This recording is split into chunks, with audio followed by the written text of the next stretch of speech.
Hello friends, welcome to technical experience official. তো আমরা এখন ফিজিক্সের railway recruitment board assistant loco পাইলটের যে আমাদের জেনারেল সায়েন্সের ফিজিক্স চ্যাপ্টারটা চলছে। তো গত ক্লাসে আমরা কি দেখেছিলাম? গত ক্লাসে আমরা মোশন নিয়ে পড়েছিলাম যে কোনো একটা বডি সেটা মোশনে থাকলে কত ধরনের মোশন আসে। এবার আমরা আজকের চ্যাপ্টারে আমরা পড়বো যে যখন কোনো একটা বস্তু গতিশীল বা মোশনে থাকে তখন তার উপর কি কি লস বা কি কি ফর্মুলাগুলো আমাদের অ্যাপ্লাই হয়। আচ্ছা, অনেকে হয়তো বলতে পারো যে মোশনের কিছু ম্যাথমেটিক্যাল প্রবলেমস গুলো করানো হয়নি। আমি তোমাদেরকে বলছি, মোশনের যে ম্যাথমেটিক্যাল প্রবলেম গুলো আমি আগেও করাতে পারতাম, কিন্তু এখন আমরা আগে লস অফ মোশনটা পড়বো এবং আজকের ক্লাসেই আমরা ম্যাথমেটিক্যাল প্রবলেম গুলোকে সলভ করব এবং দেখবো যে কোন কোন প্রশ্নগুলো আমাদের পরীক্ষাতে আসে। আর সব থেকে বড় কথা আমি বলে রাখি, লজ অফ মোশন থেকে কিন্তু প্রশ্ন আসবে আসবে এবং আসবে 110% আসবে। তো এই লজ অফ মোশনটা, যেটা আমাদের রেলওয়ে রিক্রুটমেন্টের খুব একটা ফেভারিট টপিক, যেখান থেকে প্রশ্ন আসেই, সেটা আজকে আমরা পড়বো। তো এখান থেকে বেশ কিছু টপিকগুলো আছে, যেমন ইনার্শিয়া, মোমেন্টাম অর্থাৎ জাড্ডো এবং ভরবেগ, এগুলো থেকে কিন্তু প্রশ্ন আসে। তো আমরা আজকে সবার প্রথমে আমাদের দেখবো থিওরিটা এবং তার সাথে সাথে আমরা বেশ কিছু ম্যাথামেটিক্স করব, অর্থাৎ ম্যাথামেটিক্যাল প্রবলেমস গুলো করব।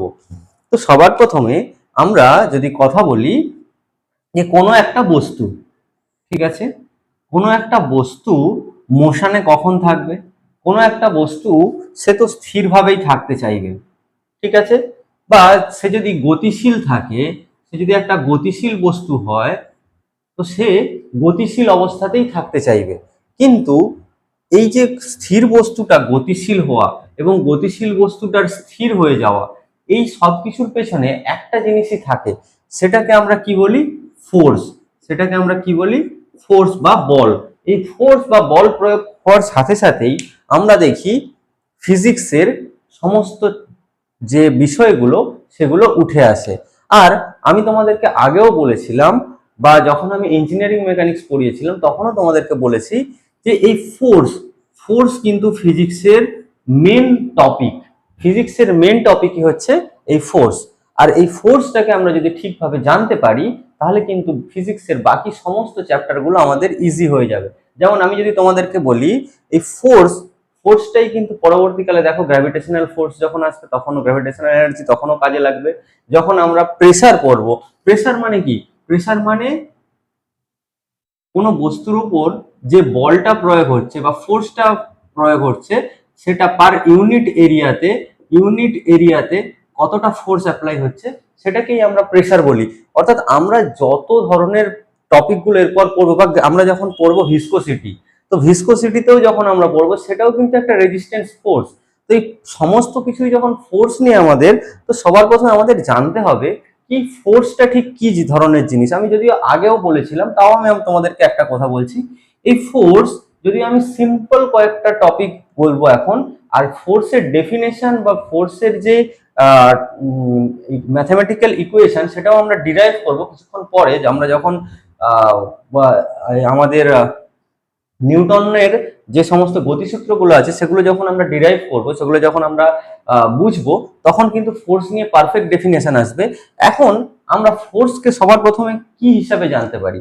ফোর্স আমরা এটাই বলতে পারি যে কোনো বস্তুর ওপর যখন এমন একটা কিছু যেটা প্রয়োগ হওয়ার ফলে কি হচ্ছে, সেই বস্তুটার মধ্যে চেঞ্জেস আসছে। সেই চেঞ্জেসটা কি কি আসতে পারে? আমি তোমাদেরকে আগেও বলেছিলাম, তার ডাইমেনশনাল চেঞ্জ আসতে পারে, বা সেই বস্তুটা যে তার জাড্ডের মধ্যে পরিবর্তন আসতে পারে, অর্থাৎ সে বস্তুটা ছিল রেস্টে, সে গতিশীল হতে পারে, বা গতিশীল ছিল সেই বস্তুটা কি হতে পারে, গতিশীল থেকে সেটা স্থির হয়ে যেতে পারে। তো এই সমস্ত জিনিসগুলো কিন্তু আমরা ফিজিক্সে দেখতে পাই। যদিও আমরা ডাইমেনশনাল চেঞ্জের টপিকটা এখন পড়ছি না, আমি আগের ক্লাসেও পড়েছিলাম। তো এখন আমরা মেনলি দেখছি যে কোনো বস্তুর ওপর যেটা প্রয়োগ করবার ফলে সেই বস্তুটা মুভ করার টেন্ডেন্সি নেয়, সেটাকেই আমরা বলছি ফোর্স। ঠিক আছে, মুভ করার টেন্ডেন্সি নেয়, এরকম নয় যে সেটা মুভ করতেই হবে। কেননা এমন মনে করলাম আমি এখানে একটা বিরাট বড় কি করছি, বিরাট বড় একটা বস্তু নিয়েছি, তার মধ্যে অল্প কিছু ফোর্স অ্যাপ্লাই করেছি, সেটা নাও মুভ করতে পারে, বাট মুভ করার টেন্ডেন্সি নিচ্ছে, সেটাকেও কিন্তু আমরা বলবো ফোর্স। ঠিক আছে, এগুলোকে সাধারণত কার্যহীন বল বলা হয়। তো তো সেগুলো আমরা পরবর্তীকালে পড়ব। এবার আমরা এই ফোর্সের জন্যই মোশন পাচ্ছিলাম, তো ফোর্সের জন্যই আমরা যখন মোশন পাচ্ছি, এখন আমরা দেখব এই মোশনগুলো কত ধরনের হতে পারে। তো সবার প্রথমে এই মোশনগুলো কত ধরনের হতে পারে এটা আমি তোমাদেরকে আগের ক্লাসে পড়িয়েছিলাম। এখন আমরা দেখব মোশন হওয়ার জন্য বা কোনো একটা বস্তু যখন গতিতে আছে তখন সেই বস্তুটা কি কি সূত্র মেনে চলে, বা কোনো একটা বস্তুর গতিশীল হওয়ার জন্য কি কি সূত্র আমাদের মেনে চলতে হয়। তো সবার প্রথমে আমরা একটু বোর্ডটা ক্লিন করে নিই।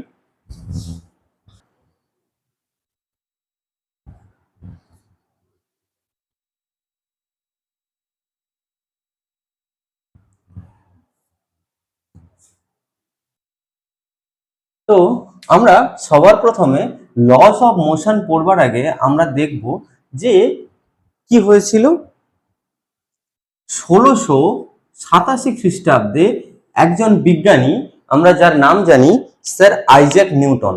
স্যার আইজ্যাক নিউটন ইনি তার একটা বই পাবলিশ করেন, এবং সেই বইটা তার মধ্যে বেশ কিছু থিওরি দেওয়া ছিল, কিছু থিসিস ছিল ওনার, যেগুলো কিন্তু পরবর্তীকালে পুরো আমাদের ফিজিক্স বা আমাদের যে এই যা কিছু সায়েন্স বা ইঞ্জিনিয়ারিং এই পুরোটাকে কিন্তু চেঞ্জ করে দিয়েছিল, বা এই সব কিছুর গোড়াপত্তন করেছিল বলতে পারা যায়।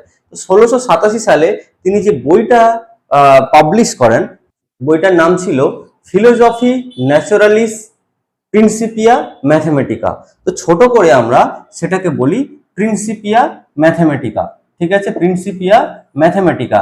এই প্রশ্নটা কিন্তু অনেক সময় জেনারেল সায়েন্সে আসে, যদিও সাল কখনো আসে না।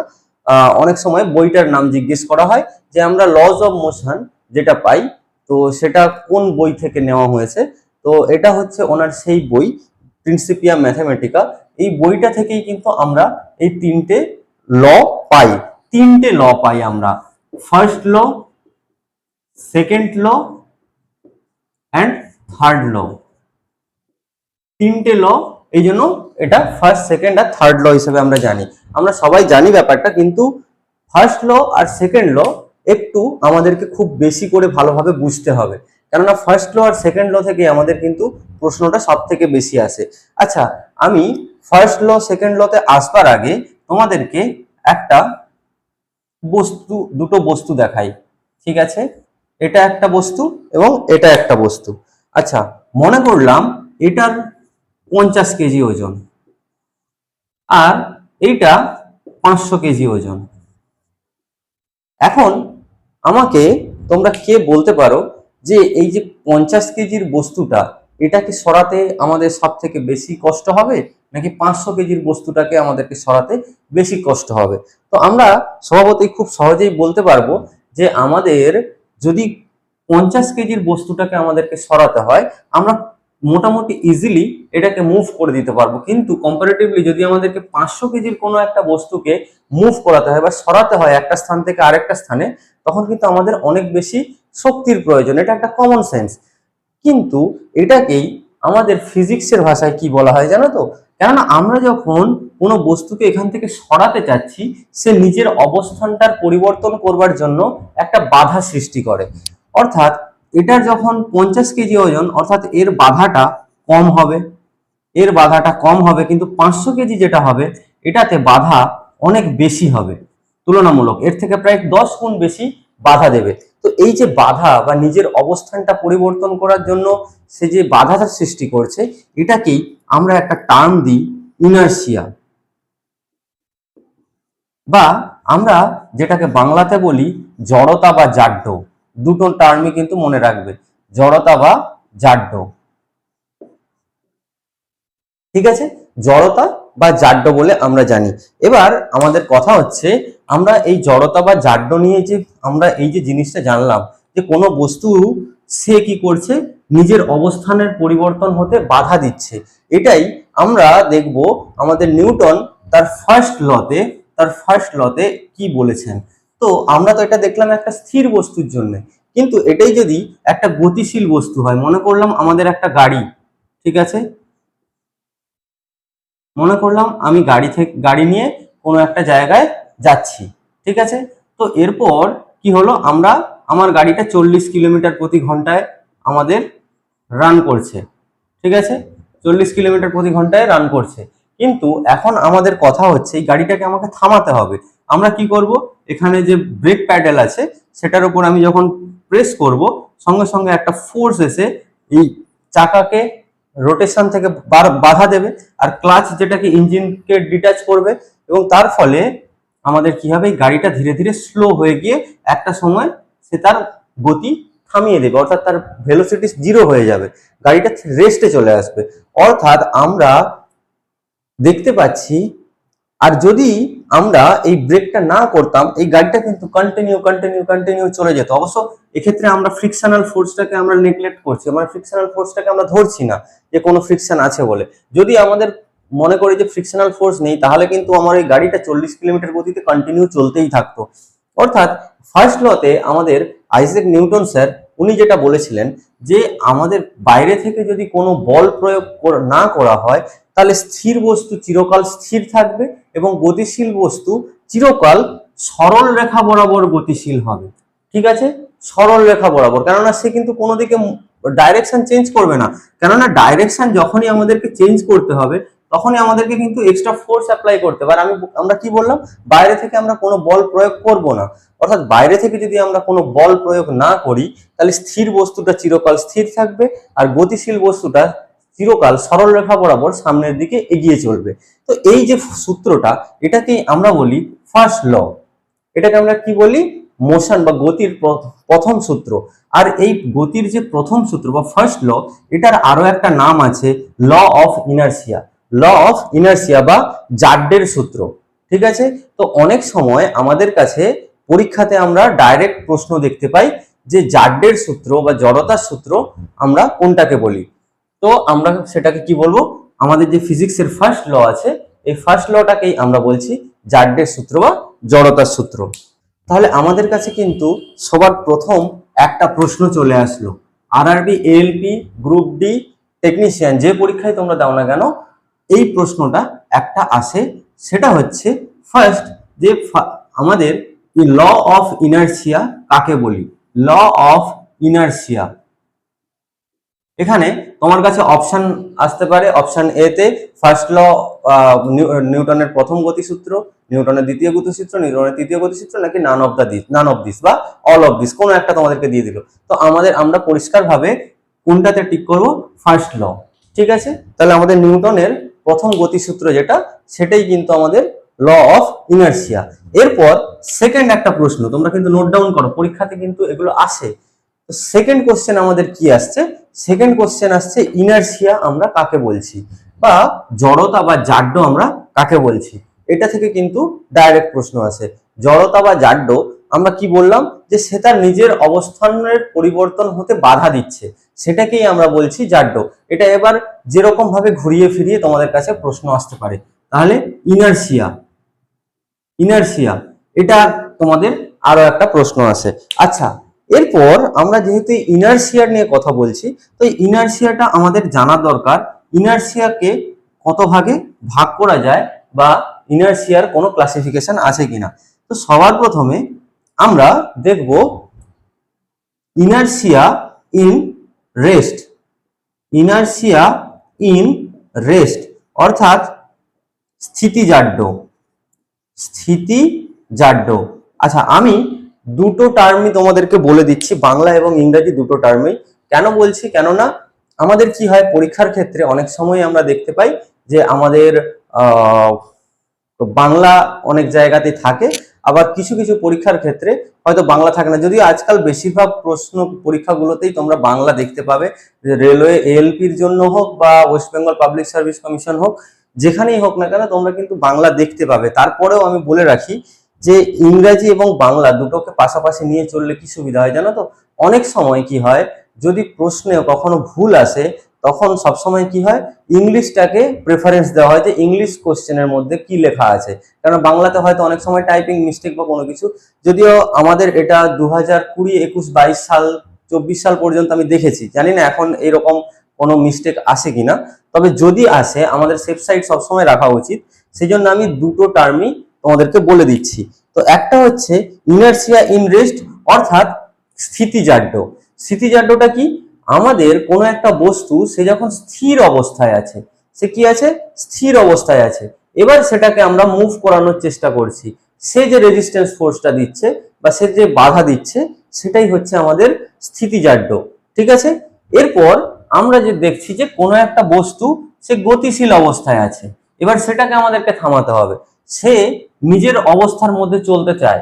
ঠিক আছে, সে নিজের অবস্থায় চলতে চায়, সেটার জন্য যে ইনারশিয়াটা আমরা পাবো সেটাকে বলা হয় inertia in motion. Inertia in motion. আচ্ছা, আমি এক্সাম্পল গুলো দেবো, এক্সাম্পল গুলো কি থেকে কিন্তু প্রশ্ন আসে। আর 3 নম্বর একটা আছে ইনারশিয়া, আচ্ছা এটাকে বাংলায় বলি গতিজাড্য, গতিজাড্য। আচ্ছা, আর এটা হচ্ছে ইনারশিয়া ইন ডাইরেকশন, যেটা আমি একটু আগে বললাম যে আমাদের মনে করো কোনো একটা বস্তু, বা আমি মনে করছি একটা বাস, ঠিক আছে, সেটা সামনের দিকেই চলতে থাকবে, যদি না তার স্টিয়ারিং এর মধ্যে ফোর্স প্রয়োগ করা হয় তবে সে সরি আমার একটু শরীরটা অসুস্থ আছে তোমরা জানো, যাই হোক, ততক্ষণ পর্যন্ত সে তার ডাইরেকশন চেঞ্জ করবে না যতক্ষণ পর্যন্ত না আমরা বাইরে থেকে কোনো বল প্রয়োগ করছি। এগুলো আমি সবগুলোই তোমাদেরকে ডিটেলসে আরো বুঝিয়ে বলছি, জাস্ট আমি এটা বললাম। তো দিক পরিবর্তনের যে জাড্যটা, ঠিক আছে, সেটা হচ্ছে ইনারশিয়া ইন ডাইরেকশন। এই 3টে জিনিস আমাদেরকে দেখতে হবে। এবার সবার প্রথমে আমরা প্রত্যেকটার কিছু এক্সাম্পল দিয়ে বুঝবো কিভাবে। চলো একটু বোর্ডটা সাফ করে নিই।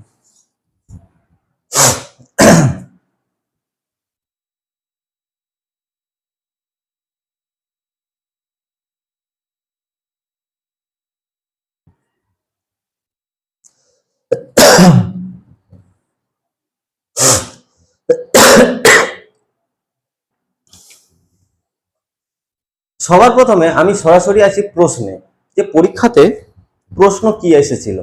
প্রশ্নে বলা আছে যে আমরা কি করি, আমরা অনেক সময় বিভিন্ন মেশিনারিজ দেখি, বা আমরা কি করি, আঁকশি নেই, আঁকশি দিয়ে কি করি, আমরা কোনো আম পাড়ার চেষ্টা করি বা কোনো গাছ থেকে কোনো ফল পাড়ার চেষ্টা করি।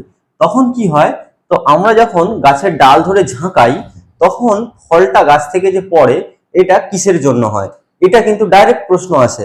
এবার আমি তোমাদেরকে বুঝিয়ে বলছি। মনে করো এখানে একটা ডাল আছে, ঠিক আছে, এই ডালে এখানে পাতা আছে, আর এখানে আছে আমাদের একটা ফল XYZ, যে কোনো ফল। এবার আমরা কি করছি, এই ডালটাকে এখানে ধরে ঝাঁকাচ্ছি। তো যখন আমরা এই ডালটাকে ঝাঁকাবো তখন কি হবে, তখন সবার প্রথমে আমাদের ডালটা কি হচ্ছে, নিজের জায়গা থেকে ডিসপ্লেস হচ্ছে এরকম জায়গায়, ঠিক আছে। তো ফলটা তখন কি হচ্ছে, এরকম জায়গায় আসছে, কিন্তু ফলটা নিজের যে একটা ইনার্শিয়ার কারণে বা নিজের জাড্যের কারণে সে নিজের জায়গাতেই স্থির থাকতে চাচ্ছে, কিন্তু ডালটাকে ঝাঁকানো হচ্ছে। তো সেই মুহূর্তে এই ইনার্শিয়ার কারণে এখানে যে লোডটা পড়ে সেটার জন্য এই আগা থেকে এটা খসে নিচের দিকে পড়ে।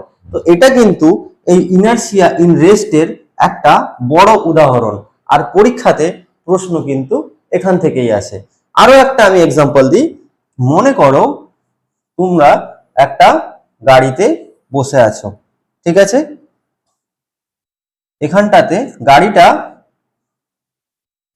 সিটে তোমরা বসে আছো, ঠিক আছে, এই সিটে তুমি বসে আছো।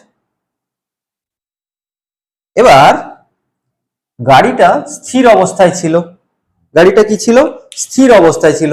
হঠাৎ করে গাড়িটা চলতে শুরু করলো সামনের দিকে। তো যখন চলতে শুরু করে তখন যাত্রীরা কি হয়, পেছনের দিকে হেলে যায়।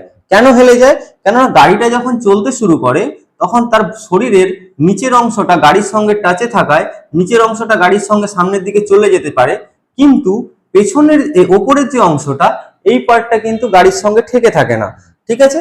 যে কারণে আমাদের এই জায়গাটা কিন্তু নিজের জায়গায় স্থির থাকতে চায়, কিন্তু যেহেতু সামনের অংশটা এগিয়ে যাচ্ছে তাই আমাদের বডি পেছনের দিকে হেলে যায়।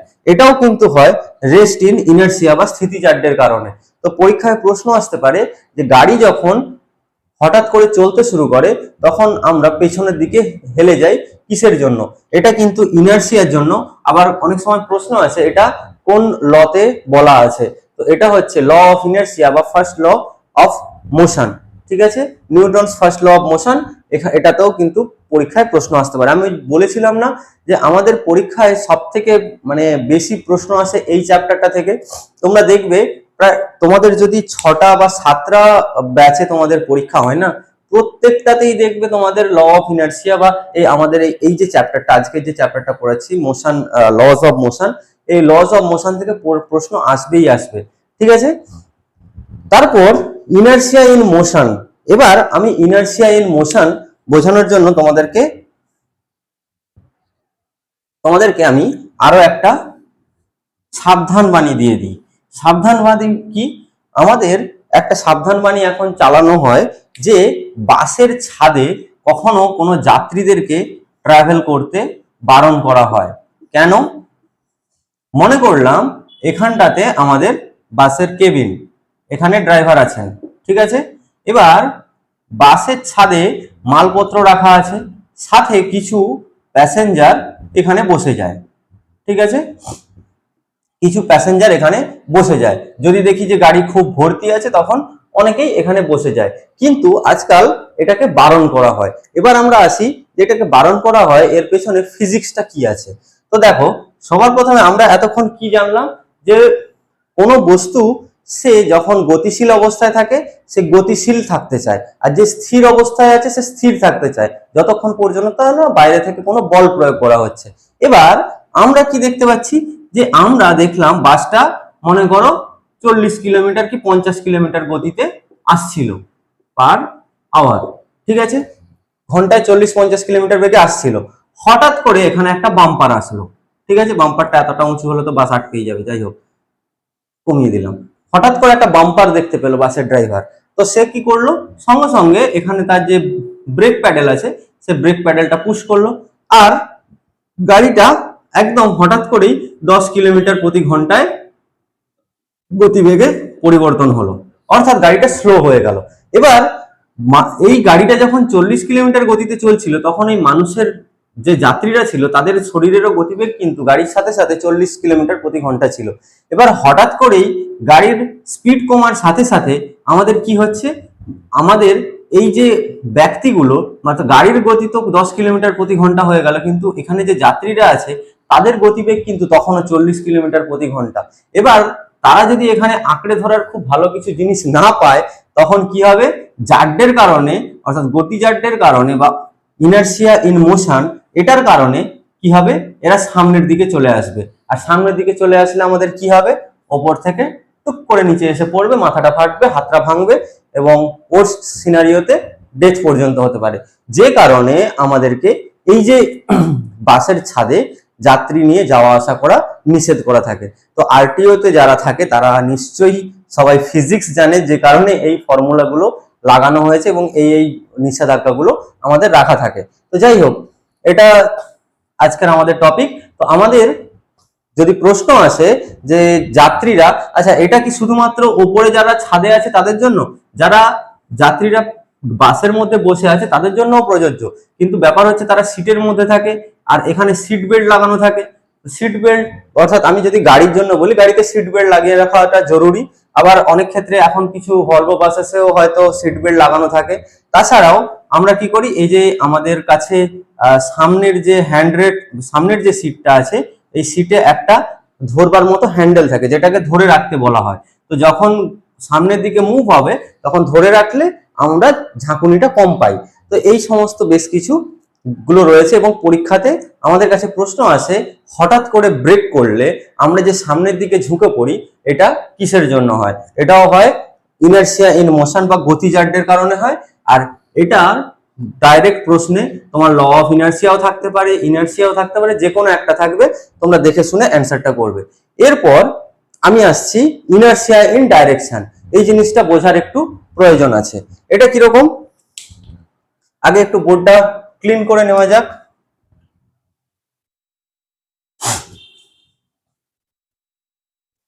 এবার আমরা কি দেখছি, আমরা সবার প্রথমে দেখছি একটা হাইওয়ে। আমরা সবার প্রথমে কি দেখছি, একটা হাইওয়ে, যে হাইওয়েতে রাস্তা দুদিকে গেছে, এরকম রাস্তা তো আসতেই পারে, ঠিক আছে, এরকম রাস্তা আছে। এবার আমাদের একটি বাস, যে বাসটাতে আমরা যাচ্ছিলাম, মনে করো আমরা কলকাতা থেকে শিলিগুড়ি যাচ্ছি দার্জিলিং বেড়ানোর জন্য, ট্রেনে রিজার্ভেশন পাইনি তাই আমরা বাসে যাচ্ছি, স্লিপারও পাইনি, আমরা সিটিং এ যাচ্ছি।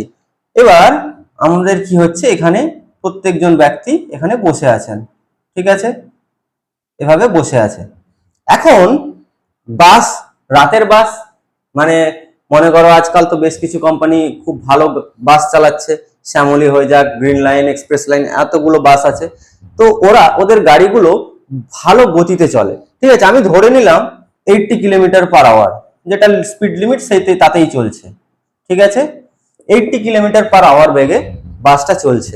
এবার হঠাৎ করেই ড্রাইভার এখানে দেখলো যে আমাদের যে বাসটা আছে সেটাকে লেফট সাইডে টার্ন নিতে বলা হয়েছে, কারণ আমাদের ডাইরেকশন এই দিকে। মনে করো কি আমরা পৌঁছে গেছি একদম বাগডোগরার কাছাকাছি, আমরা এদিক থেকে বাগডোগরার দিকে যাব, আর সামনের দিকে চলে গেলে আমরা ফুলবাড়ি পৌঁছে যাব, ঠিক আছে, তো আমরা বাগডোগরার দিকে আমাদেরকে টার্ন নিতে হবে।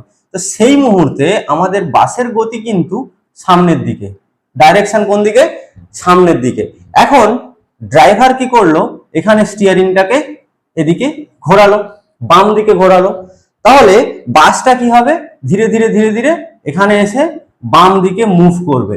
এবার আমাদের যে শরীর, যাত্রীদের যে শরীর, তাদের ডাইরেকশন তো ছিল সামনের দিকে। এবার হঠাৎ করে ড্রাইভার বাঁ দিকে কাটানোর সঙ্গে সঙ্গে আমরা কি দেখব, আমাদের যে বডিটা আছে সেটা ডান দিকে হেলে যায়। তো এটাও কিন্তু পরীক্ষাতে আসে আমাদের, যে ড্রাইভার কোনো বাস বা কোনো ট্রেন যখন হঠাৎ করে বাম দিকে বাঁক নেয় তখন মানুষের শরীর ডান দিকে হেলে যায় কেন। তো সেটারও কিন্তু এই ইনার্সিয়া ইন ডাইরেকশন বা আমাদের জড়তা বা জাড্যের কারণেই এটা ঘটে। তো আশা করছি এরপর থেকে তোমরা যখন বাসে কোথাও ট্রাভেল করবে তখন যখন তোমরা সামনের দিকে হেলে যাবে বা পেছন দিকে হেলে যাবে বা ডান দিকে হেলে যাবে, তো তখন ওটা নিয়ে ড্রাইভারকে গালাগালি করার দরকার নেই বা ড্রাইভারের উপর রাগ করার দরকার নেই, এগুলো কিন্তু সবই হয় ইনার্সিয়ার কারণে। তবে হ্যাঁ, গতি যত কম থাকবে আমাদের ইনার্সিয়ার এই যে হেল দোল বা ঝাঁকুনিগুলো এগুলো কম থাকে। অর্থাৎ আমাদেরকে কি করতে হয়, যে কারণে যখন কোনো টার্ন নিতে হয় তখন গাড়ির গতিটাকে কমিয়ে নিতে হয়, তাহলে যত গাড়ির গতি ধীরে ধীরে কমে আসবে তত ইনার্সিয়াটা ধীরে ধীরে কমে আসবে, ঠিক আছে। হ্যাঁ, এটা ছিল আমাদের ইনার্সিয়া। তো ইনার্সিয়া বা আমাদের ফার্স্ট ল অফ ইনার্সিয়া থেকে যা যা কিছু জানবার ছিল এবং এখান থেকে কি কি প্রশ্ন আসে আমি তোমাদেরকে সবকিছু বলে রাখলাম। এবার আমরা আসছি আরো একটা খুব ইম্পর্টেন্ট টপিক নিয়ে। এরপর আমরা আসছি আরো একটা খুব ইম্পর্টেন্ট টপিক নিয়ে, এটা জানা আমাদের খুব দরকার এবং পরীক্ষাতে এই টপিকটা থেকে প্রচুর পরিমাণে প্রশ্ন আসে, যেটাকে আমরা বলি মোমেন্টাম। মোমেন্টাম বা ভরবেগ, কি বলি, মোমেন্টাম বা ভরবেগ। তো মোমেন্টাম বা ভরবেগ জিনিসটা কি, এখান থেকে কি কি প্রশ্ন আসে। একে তো মোমেন্টাম কি, বা মোমেন্টামের কোনো একটা ম্যাথমেটিক্যাল প্রবলেম দিয়ে আমি এক্ষুনি করাবো, তোমরা বুঝতে পারবে, খুবই ইজি। সেকেন্ডলি কি থাকে, এর এসআই ইউনিট জিজ্ঞেস করে নেওয়া হয়, আবার অনেক সময় কি এর মাত্রা বা ডাইমেনশনও জিজ্ঞেস করা হয়, ঠিক আছে। এবার আমরা আসি সবার প্রথমে মোমেন্টাম থেকে।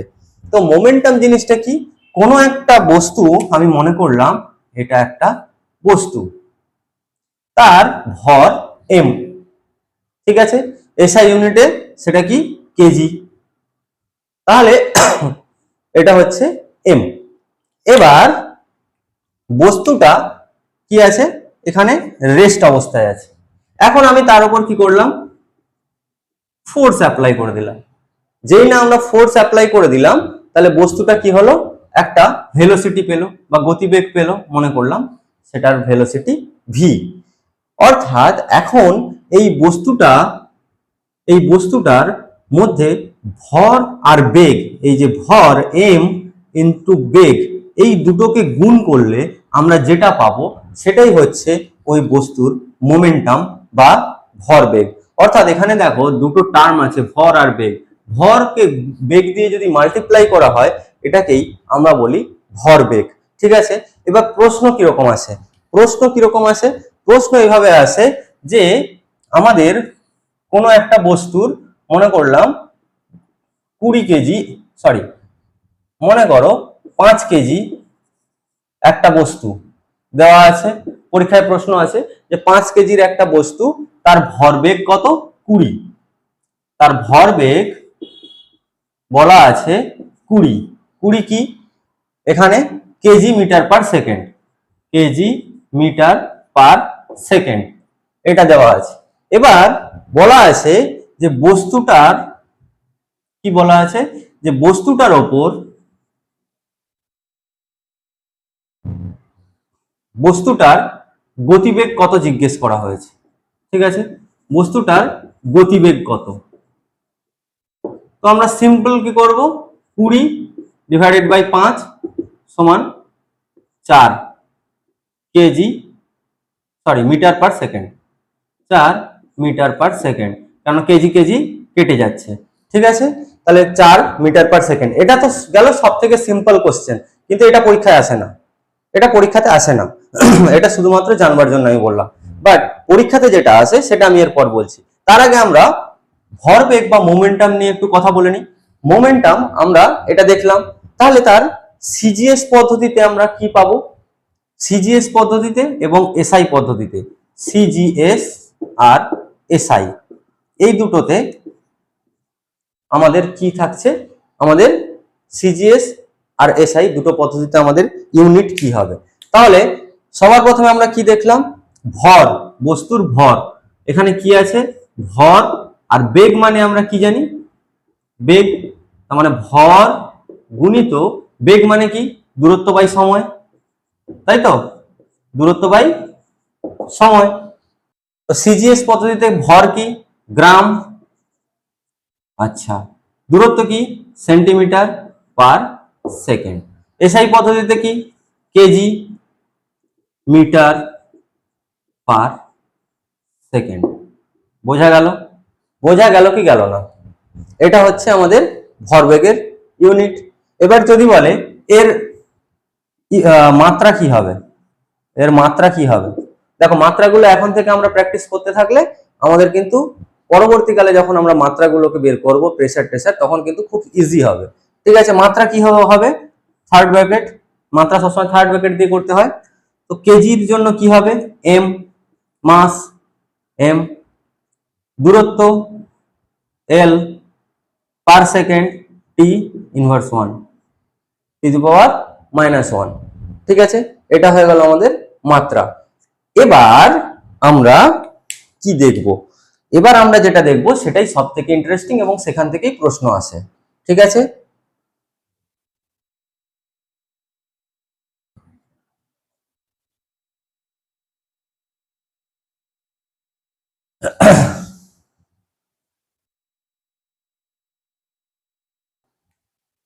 এবার আমরা দেখছি একটা বস্তু ছিল।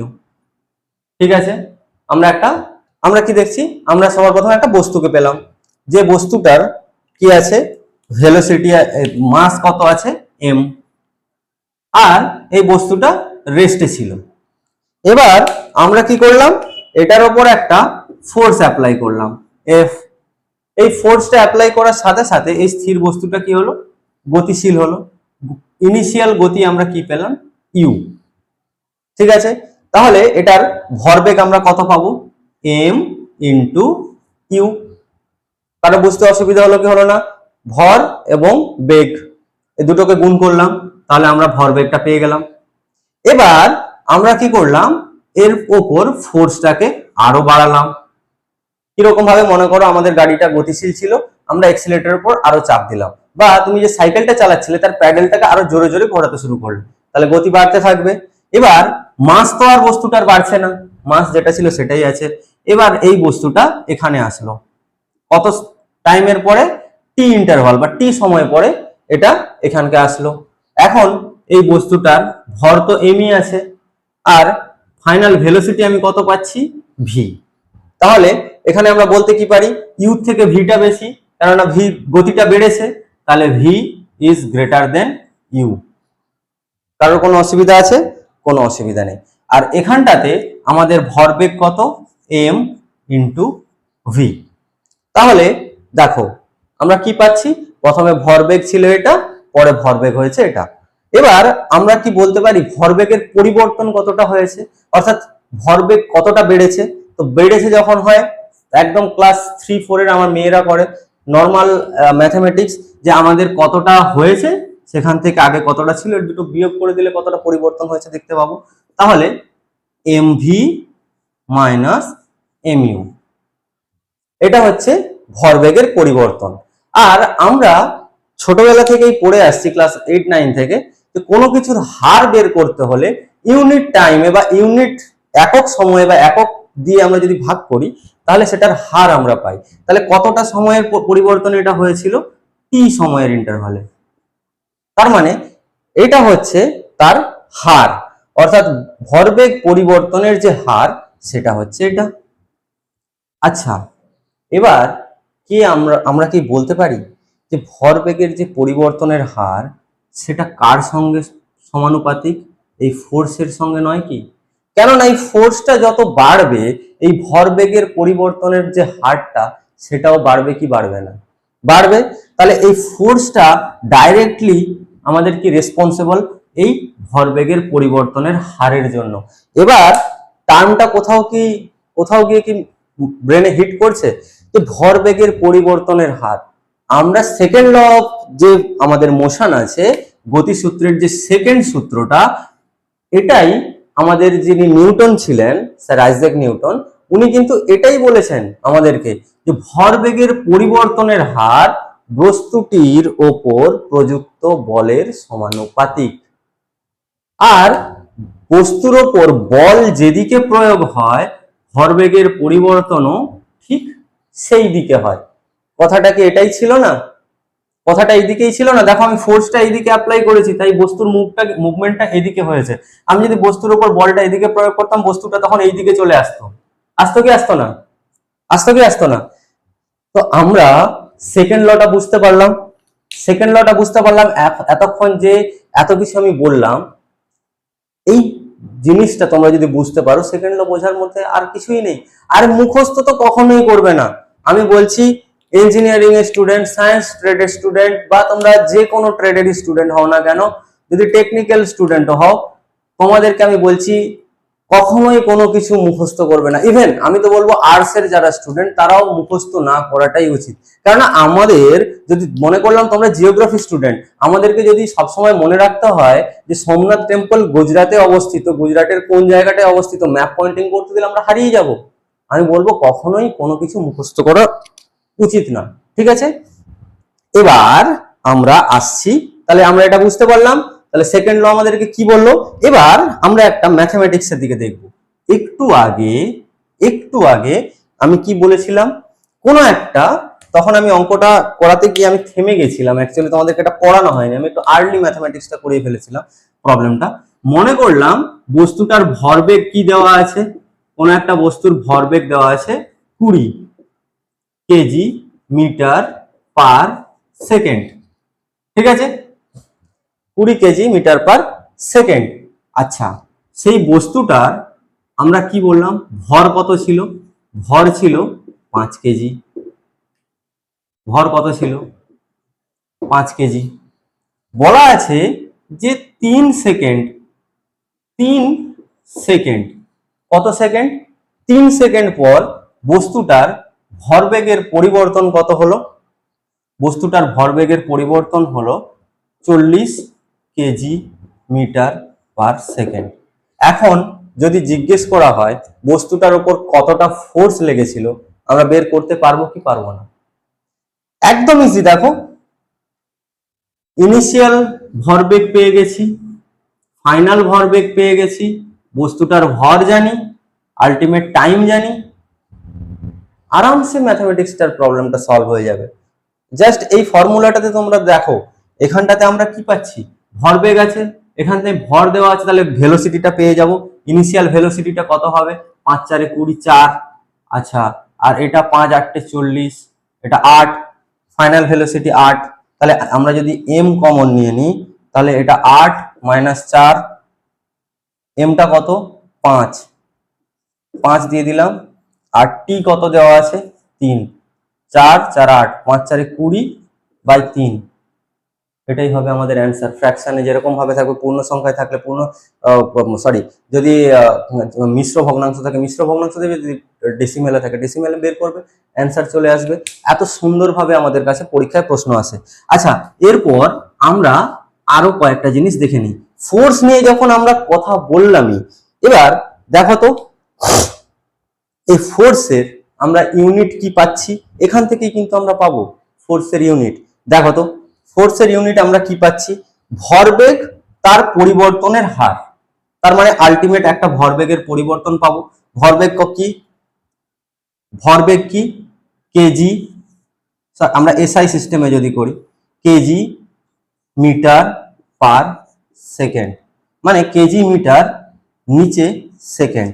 আর কি করছি, টি টাইম, তার মানে আরো একটা সেকেন্ড আসছে। তাহলে এখান থেকে আমরা বলতে পারি না কি KG metre per second square, বলতে পারি কি পারি না, KG metre per second square. Force, এটাকেই আমরা আরো একটা নাম দিই। এই যে এটাকেই আমরা ওই বিজ্ঞানী বা আমাদের ওই যে সায়েন্টিস্ট নিউটন, ওনার নাম থেকে এটার নাম রাখা হয়েছে Newton. KG metre per second square, এটাকে আমরা বলি নিউটন। আচ্ছা, অনেক সময় আরো একটা প্রশ্ন আছে, সেটা হচ্ছে ডাইন। অনেক সময় জিজ্ঞেস করা হয় ডাইন, নিউটনের সঙ্গে ডাইনের সম্পর্ক কি, বা এক ডাইন সমান এক নিউটন সমান কত ডাইন, আর ডাইনটা আসলে কি। এবার সবার প্রথমে আমি বলি, সিজিএস পদ্ধতিতে যদি আমরা এটা করতাম তাহলে এটা কি হতো, কেজির জায়গায় কি হতো, কেজির জায়গায় gram, gram centimetre per second square. এই যে gram centimetre per second square CGS পদ্ধতিতে, এটাকেই বলা হয় ডাইন। এটাকে কি বলা হয়, ডাইন বলা হয়।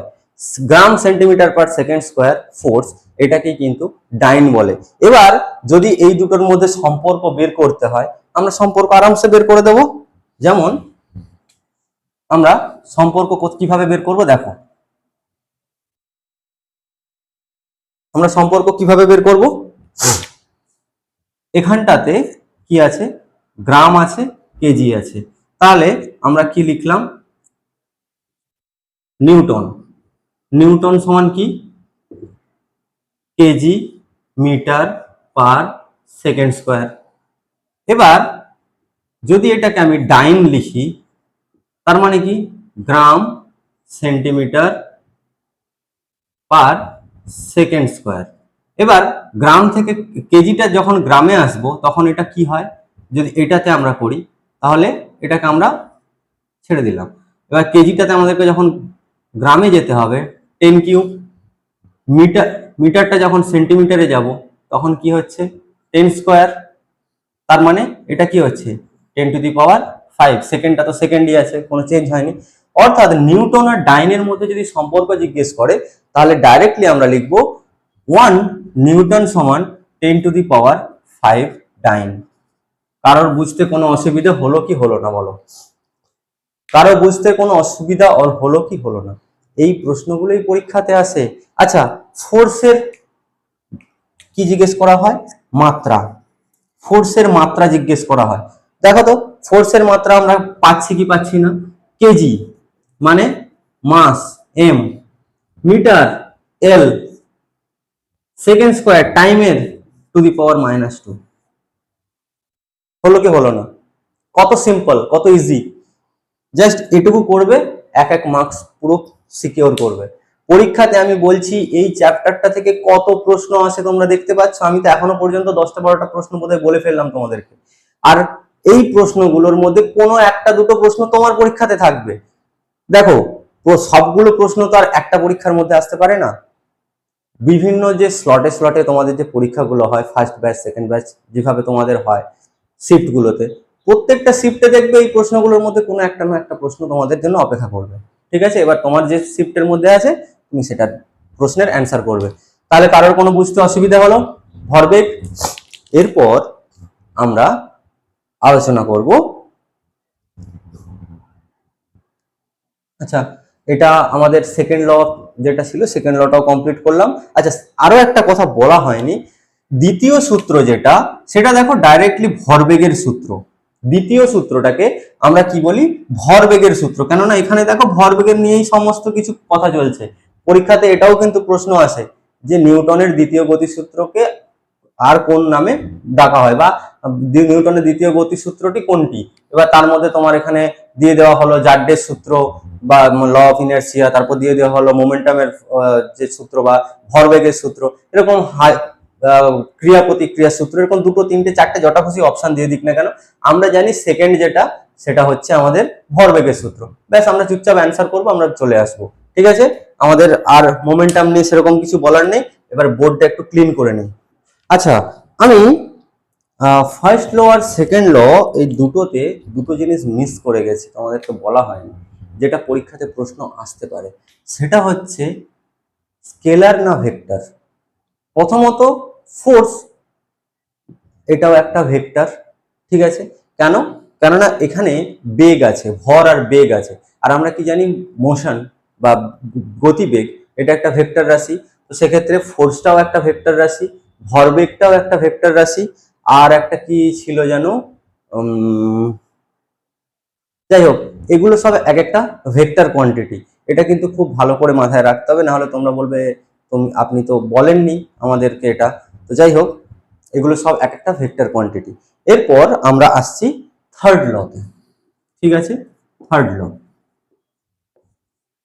থার্ড ল এটা তো সব থেকে ইন্টারেস্টিং একটা ল, যেটা আমরা ছোটবেলা থেকেই ইউজ করে আসছি, যে তুমি আমাকে ইট মারলে আমি তোমাকে পাটকেল মারবো। ছোটবেলা থেকেই বলে আসি না? বা এটা একটা কথার প্রবাদও, যে তুমি যদি আমাকে ইট মারো আমি তোমাকে পাটকেল মারবো। তার মানে কি, আমি যদি কাউকে একটা ফোর্স প্রয়োগ করি, আমি যদি একটা ফোর্স অ্যাপ্লাই করি, সেও কিন্তু আমার দিকে একটা পার্টিকেল ছুঁড়ে মারবে, মানে একটা ফোর্স অ্যাপ্লাই করবে। করবে কি করবে না? এবার এই জিনিসটা কিন্তু শুধুমাত্র তোমার আমার ক্ষেত্রে নয়, যে আমি তোমাকে ইট ছুঁড়ে মারলাম, তুমি আমাকে পার্টিকেল ছুঁড়ে মারলে। এটা কিন্তু পুরো মহাবিশ্বে বা পুরো বিশ্ব ব্রহ্মাণ্ডে, পুরো ফিজিক্সে এই একই জিনিস আমাদের চলে আসছে। কেন? আমি যদি মনে করো এই যে দেওয়ালটাতে আমি যদি একটা সজোরে ঘুষি মারি, আমার হাতটা কি থাকবে? আমার হাতটা ভেঙে যাবে না? তাই আমরা মারবো না, তুমিও মারবে না, আমিও মারবো না।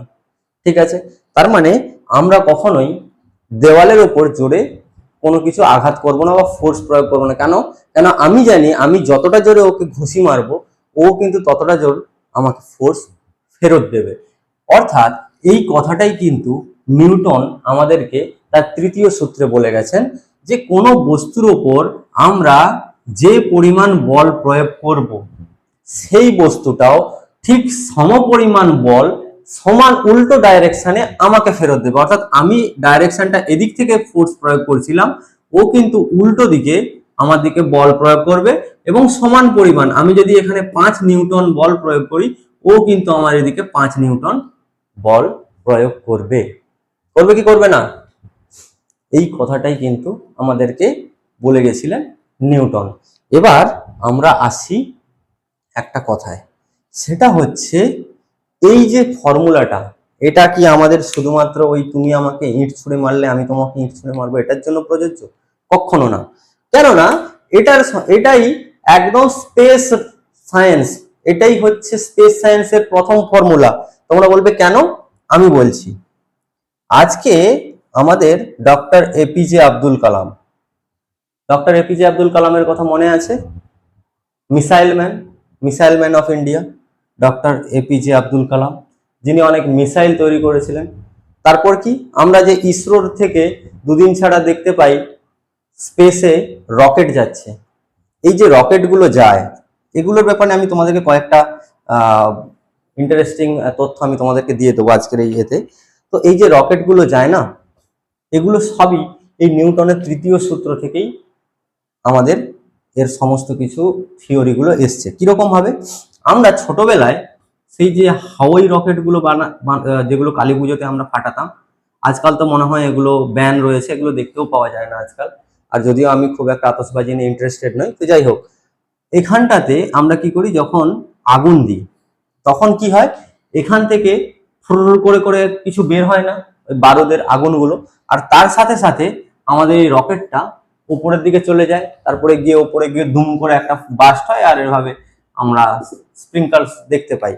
ঠিক আছে, এবার এই যে রকেটটা আমরা ছিল, সেই রকেটটারই একটু বড় রূপ আমাদের মিসাইল হতে পারে বা স্পেস রকেট হতে পারে।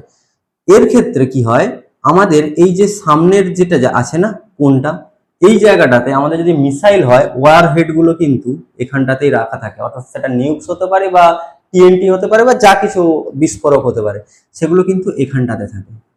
ঠিক আছে, আর আমাদের যদি স্পেস রকেট হয়, তার ক্ষেত্রেও আমাদের যে স্যাটেলাইট বা অন্যান্য যা কিছু সবকিছু এইখানটাতেই রাখা থাকে। আর বাকি যেগুলো থাকে না, এগুলোকে স্টেজ বলা হয়, স্টেজ 1, স্টেজ 2, স্টেজ 3। এগুলো কি হয়, এর মধ্যে থাকে ফুয়েলস, এর মধ্যে কি থাকে, ফুয়েলস থাকে। এই ফুয়েলগুলোই বার্ন হয় এবং তার ফলে এখান থেকে বিভিন্ন ধরনের গ্যাস নির্গত হয়। আর যখন এই গ্যাসটা বের হয়, তখন এটা খুব হাই প্রেসারে বের হয়, আর এটা বের করার জন্য এখানে নজেল ব্যবহার করা হয়। এখানে বিভিন্ন ধরনের নজেল ব্যবহার করা হয়, যাতে ফোর্সটা মানে আমাদের গ্যাসটাকে অতিরিক্ত প্রেসার দিয়ে আমাদেরকে বের করতে হয়, যেটার ফলে একটা থ্রাস্ট উৎপন্ন হয়। কি উৎপন্ন হয়, থ্রাস্ট, অর্থাৎ যে ফোর্সটা আমরা পাই সেটাকে আমরা থ্রাস্ট বলি। এই থ্রাস্টটা যখন আমাদের নিচের দিকে অ্যাপ্লাই হয়, তখন কি হয়, আমরা নিউটনের তৃতীয় গতিসূত্র থেকে কি জেনেছি, সমান পরিমাণ একটা বল ঊর্ধ্বমুখী আমরা ফেরত পাই, যার ফলে এই রকেটটা ধীরে ধীরে ধীরে ধীরে উপরের দিকে উঠতে থাকে। তারপরে দেখবে এটা ডিটাচ হয়ে যায়, ডিটাচ হয়ে যাওয়ার পর আবার এখান থেকে ফায়ারিং শুরু হয়, তারপর এটাও চলে যায়, এটার পর এখান থেকে হয়। এগুলো পুরোনো ধরনের কনভেনশনাল, বা ইন্ডিয়াও আজ পর্যন্ত এই ধরনের রকেটগুলো ইউজ করছে। যদিও এলন মাস্ক উনি তো একদম বলে না তোমাদের আলাগ লেভেল কা বান্দা, তো ওনার যেটা থাকে সেটা, যে রকেটগুলো সেগুলো কিন্তু রিইউজেবল রকেট, অর্থাৎ ওটা মহাকাশে যাওয়ার পর এই হেডটা আলাদা হয়ে গিয়ে আবার এই বডিটা পুনরায় ফিরে আসে তাদের হ্যাঙ্গারে, এবং হ্যাঙ্গারে ফিরে এসে এখানে চুপচাপ দাঁড়িয়ে থাকে, আবার এটাকে পরবর্তীকালে ইউজ করা যায়। তো এলন মাস্কের ওটা একটা আলাদা টেকনোলজি, স্পেস এক্স এর, কোম্পানির নাম স্পেস এক্স। তো ওগুলোও কিন্তু অনেক সময় জেনারেল নলেজে আসে পরীক্ষায়, তো সবকিছুই তোমাদের মাথার মধ্যে রাখা দরকার আছে। যাই হোক, তো এই যে এখন আমরা ফিরে আসি আবার থার্ড লতে, আমরা স্পেস এক্স রকেট অনেক কিছু দেখলাম, এবার আমরা ফিরে আসছি থার্ড লতে। তো থার্ড ল আমাদের কি বলছে, যখন কোনো বস্তু এই ধরনের আমাদেরকে ফোর্স দিচ্ছে একটা ডাইরেকশনে, তখন উল্টো ডাইরেকশনে আমার সমান পরিমাণ এবং বিপরীতমুখী একটা বল আমরা ফেরত পাই। আমরা যখন মনে করি সেই যে নৌকার মধ্যে যাই না, দাঁড়াও আমি একটু ভালো করে ড্র করি।